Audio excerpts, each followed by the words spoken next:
इस कहानी की शुरुआत में एक ऐसी लड़की को दिखाया जाता है जो माउंटेन क्लाइंबर है। इसकी अभी अभी डैन से शादी हुई है। डैन भी एक माउंटेन क्लाइंबर है। इन दोनों को ही पहाड़ों पर चढ़ने का शौक है और इस वक्त भी ये पहाड़ों के ऊपर चढ़ रहे होते हैं। बेकी के साथ इसकी दोस्त भी होती है और अब डैन उस पर चढ़ रहा होता है, तभी इसे एक घोंसला दिखता है और जब वो इसके अंदर हाथ डालता है तो इसके अंदर का बख्शी उड़ जाता है, जिस वजह से डैन का बैलेंस बिगड़ जाता है और वो ऊपर से नीचे गिर जाता है। और वो रस्सी से बंधा हुआ है, इसलिए अब वो हवा में लटक गया है। अब ना वो ऊपर आ सकता है और ना ही नीचे। ये दोनों के दोनों डैन को बचाने की कोशिश करते हैं, लेकिन ये इसकी मदद नहीं कर पाती और तभी इसकी रस्सी का क्लिप निकल जाता है। डैन के ऊपर से गिरने से मौत हो जाती है। इस हादसे के 51 हफ्तों के बाद हमें बेकी को दिखाया जाता है, जो पूरी तरह से शराब में डूब चुकी है, क्योंकि वो अपने पति डैन से, जिससे वो बहुत प्यार करती थी, इसे अब भी याद करती है। इसने अब तक इसकी राख को उड़ाया नहीं होता। अब भी इसके पास बेकी की जिंदगी में अब उदासी के अलावा कुछ भी नहीं है और बेकी के पास एक बार फिर से इसकी वही दोस्त आती है, जो इस वक्त इसके साथ भी थी जब डैन ऊपर से नीचे गिरा था। इसकी दोस्त का नाम हंटर होता है। हंटर बेकी को देखकर बहुत खुश होती है। जब इसे पता चलता है कि बेकी ने अपनी जान लेने की भी कोशिश की थी, तो वो भी इसे कहती है कि हमें दोबारा से क्लाइंबिंग करना चाहिए। और इसके बाद वो अपने मोबाइल पर इसे एक टावर दिखाती है, जो कि टीवी टावर है। ये टावर एक ऐसे भीड़ में होता है जहां पर इंसान बहुत कम जाते हैं और इस टावर की ऊंचाई इतनी होती है 2000 फीट। हालांकि बेकी इस जगह नहीं जाना चाहती और जब इसकी दोस्त हंटर कहती है कि इस टावर के ऊपर चढ़ने के बाद तुम डैन की राख को वहां से उड़ा देना, इसे इसकी आत्मा को शांति मिलेगी, और बेकी मान जाती है। और अभी दोनों के दोनों वहीं खड़े होते हैं जहां पर ये वीडियो बना रहे होते हैं, फोटोज खींच रहे होते हैं, और हंटर इन वीडियोस को और फोटोज को अपने इंस्टाग्राम पर अपलोड कर रही होती है। अभी देखते हैं कि टावर इनके सामने है, जो आसमान की गहराइयों के अंदर जा रहा है, क्योंकि इसकी ऊंचाई बहुत ज्यादा है। आज से पहले उन्होंने कभी भी इतनी ऊंचाई तक चढ़ने की कोशिश नहीं की।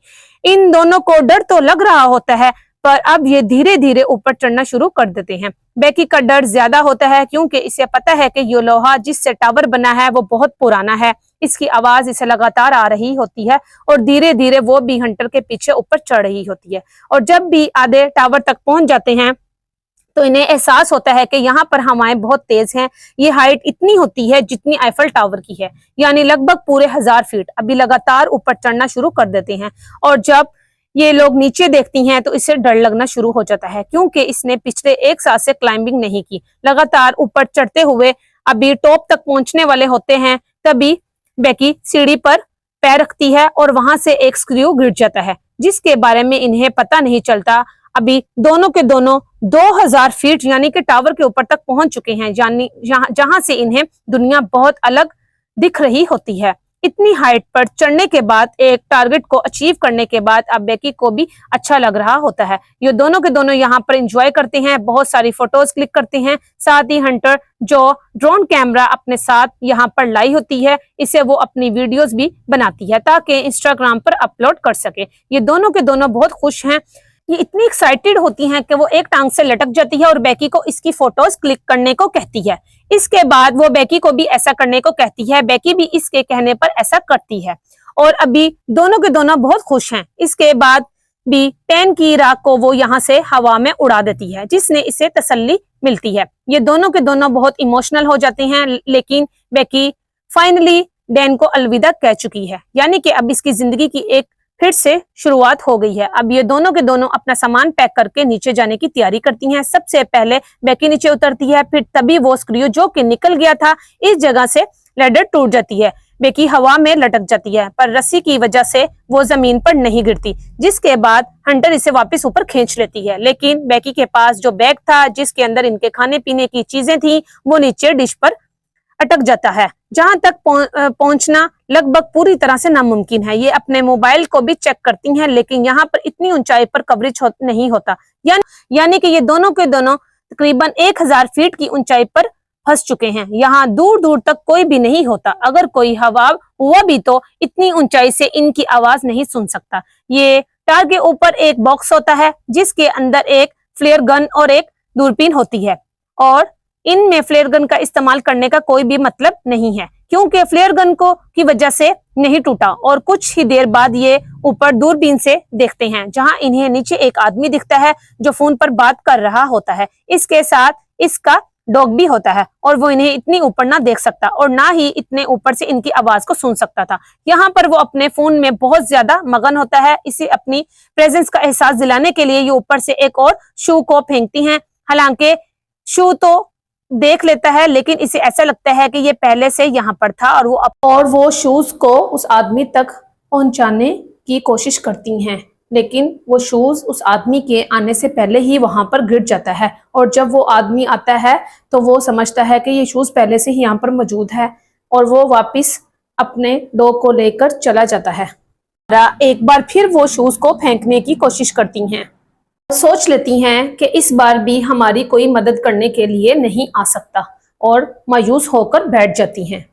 तो एक बार फिर वो डॉग वाला आदमी नजर आता है। वो ऊपर से चिल्ला उठती हैं, हमारी मदद करो, हमारी हेल्प करो, लेकिन आवाज इतनी आहिस्ता होती है कि उस आदमी के कानों तक पहुंच नहीं पाती और वो वहां से चला जाता है। हालांकि वो शूज को देख लेता है, लेकिन इसे ऐसा लगता है कि ये पहले से यहाँ पर था और वो अपने डॉग के साथ वहां से जाने लगता है और यहाँ पर फ्लेयर गन चलाने की कोशिश भी करती हैं, लेकिन हंटर इसे रोक लेती हैं और कहती है कि रात होने का हमें इंतजार करना होगा, रात को वो हमारे फ्लेयर गन को देख लेंगे। और अब यहाँ पर अंधेरा हो जाता है, जिसके बाद ये फ्लेयर गन चलाते हैं, साथ ही अपने मोबाइल की टॉर्च को ऑन करके अपने हाथ से हिलाना शुरू कर देते हैं।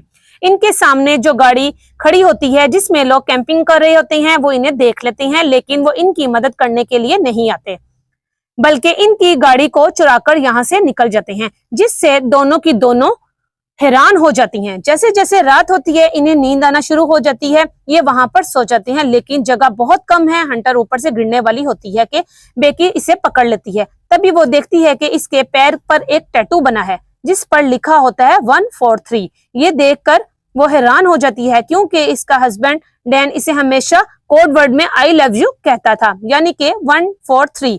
वो समझ जाती है कि डैन के बीच में और हंटर के बीच में कुछ ना कुछ था, और जब वो हंटर से पूछती है तो वो एक्सेप्ट कर लेती है। वो भी इस चीज की माफी भी मांगती है, लेकिन बेकी अब पूरी तरह से नम हो चुकी है। बेकी की नजर अब भी इस बैग पर होती है, जो बैग नीचे एंटीना यानी कि डिश पर अटका हुआ है। इसके अंदर इनका ड्रोन और खाने पीने की चीजें हैं। किसी भी कीमत पर इन्हें इस बैग को ऊपर लाना होगा, पर वहां पर सीढ़ियां नहीं होती, इसलिए इस बैग तक पहुंचना इतना आसान नहीं है। और हंटर जो कि जिसकी सांस बहुत ज्यादा फूली हुई होती है और वो रस्सी की मदद से नीचे जाना शुरू करती है, पर इससे पहले कि हंटर जो कि बहुत ही जिसकी सांसें फूली हुई होती हैं और रस्सी की मदद से नीचे जाना शुरू करती है, पर इससे पहले कि वो डिश तक पहुंचती रस्सी खत्म हो जाती है।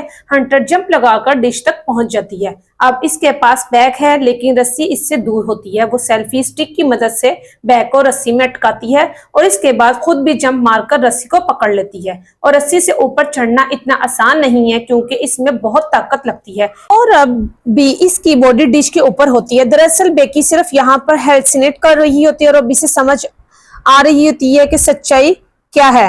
वो टॉर के ऊपर अकेली है और इसके जीने की उम्मीदें पूरी तरह से खत्म हो चुकी हैं। वो मरने से पहले अपने पिता के लिए आखिरी मैसेज रिकॉर्ड करती है, लेकिन वो यहाँ से डिलीवर नहीं हो सकता क्योंकि यहाँ पर कवरेज नहीं है।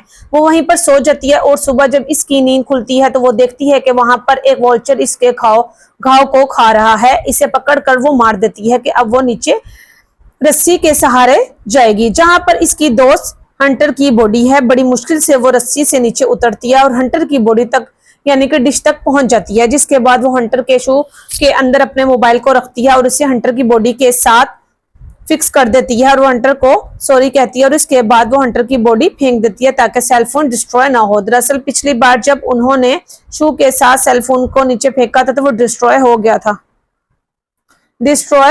था, जिस वजह से इनका मैसेज कभी डिलीवर नहीं हुआ। और जबकि इसने बॉडी के साथ शू के अंदर मोबाइल को डालकर नीचे फेंका है तो वह पूरी तरह से महफूज रहेगा, जिससे इनकी आखिरी उम्मीद भी टूट जाती है और अब इन्हें कोई उम्मीद नहीं है कि कोई इनकी मदद के लिए यहाँ पर आएगा।